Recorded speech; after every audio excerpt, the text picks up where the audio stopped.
ಅಂಗನವಾಡಿ ಇಲ್ಲ ಅಂತ ಹೇಳ್ತಾರೆ. ಚಿಕ್ಕರಾಪುರ ಅಂಗನವಾಡಿ ಇಲ್ಲ, ಸಾಕಷ್ಟು ಮಕ್ಕಳಿದಾರ. ಮಕ್ಕಳುಗಳು ಎಷ್ಟಿದ್ದಾರೆ? ಸರ್ ಇದ್ದಾರೆ, ಒಂದು 15-16 ಜನ ಇದ್ದಾರೆ. ಕಟ್ಟಡ ಎಲ್ಲ ರೆಡಿ ಮಾಡಿ ಕಟ್ಬಿಟ್ರಿ ಸರ್.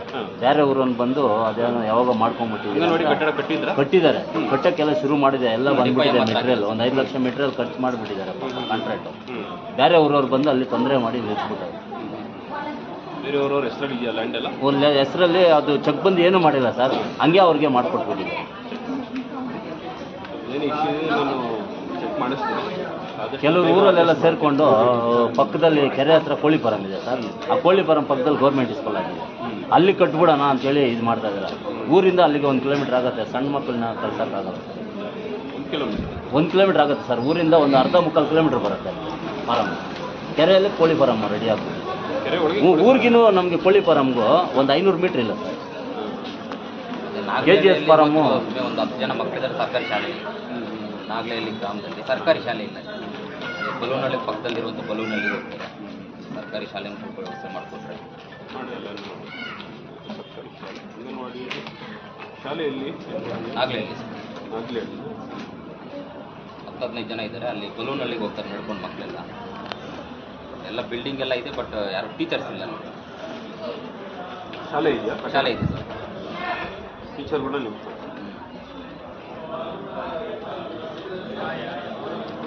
ಮಾವಾಳ್ಗಳೆಲ್ಲ ನಾನು ಆದಷ್ಟು ಬೇಗ ಐತೆ ಜಗಮನದಲ್ಲಿ 11 ಎಕರೆ ಇದೆ.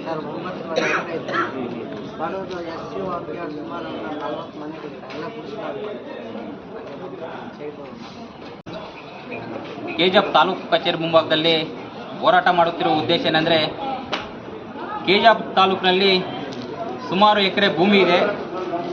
ಜೊತೆಗೆ ಆ ಭೂಮಿಯನ್ನು ಬಲಾಢ್ಯರು ಒತ್ತುವರಿ ಮಾಡಿಕೊಂಡಿದ್ದಾರೆ. ಒತ್ತುವರಿ ಮಾಡಿಕೊಂಡಿದ್ರು ಕೂಡ ಎಲ್ಲೋ ಒಂದು ಕಡೆ ಕಂದಾಯ ಅಧಿಕಾರಿಗಳು ಅದನ್ನು ತೆರವು ಮಾಡಿ ಬಡವರಿಗಾಗಿರ್ಬೋದು, ನಿರಾಶ್ರಿತರಿಗಾಗಿರ್ಬೋದು ಮತ್ತು ದಲಿತರಿಗೆ ಕೊಡುವುದರಲ್ಲಿ ವಿಫಲರಾಗಿದ್ದಾರೆ.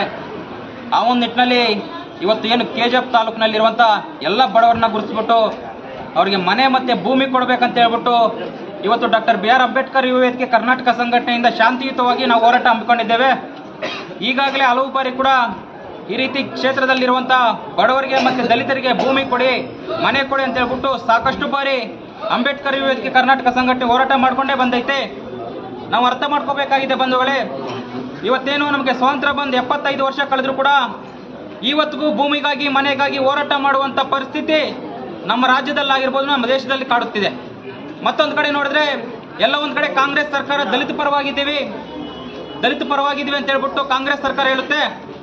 ಆದರೆ ಇದುವರೆಗೂ ಕೂಡ ಏನು ಯಾವುದೇ ರೀತಿಯಲ್ಲಿ ದಲಿತರಿಗೆ ಅನುಕೂಲ ಮಾಡುವುದಾಗಿರ್ಬೋದು, ಮತ್ತು ಬಡವರಿಗೆ ಭೂಮಿ ಕೊಡೋದಾಗಿರ್ಬೋದು, ಮನೆ ಕೊಡೋದಾಗಿರ್ಬೋದು ಸರ್ಕಾರಗಳು ಮಾಡುತ್ತಿಲ್ಲ. ಆ ಒಂದು ನಿಟ್ಟಲ್ಲಿ ಇವತ್ತು ಎಲ್ಲ ಹೆಣ್ಮಕ್ಳು ಕೂಡ ಎಲ್ಲ ಗ್ರಾಮದಿಂದ ಕೂಡ ನಮಗೆ ಭೂಮಿ ಬೇಕು, ಮನೆಗಳು ಬೇಕಂತ ಹೇಳ್ಬಿಟ್ಟು ಬಂದಿದ್ದಾರೆ. ಇವತ್ತು ನಾವು ಸರ್ಕಾರಕ್ಕಾಗಿರ್ಬೋದು, ಅಧಿಕಾರಿಗಳಿಗೆ ಒಂದು ಒತ್ತಾಯ ಮಾಡ್ತಾ ಇದ್ದೀವಿ.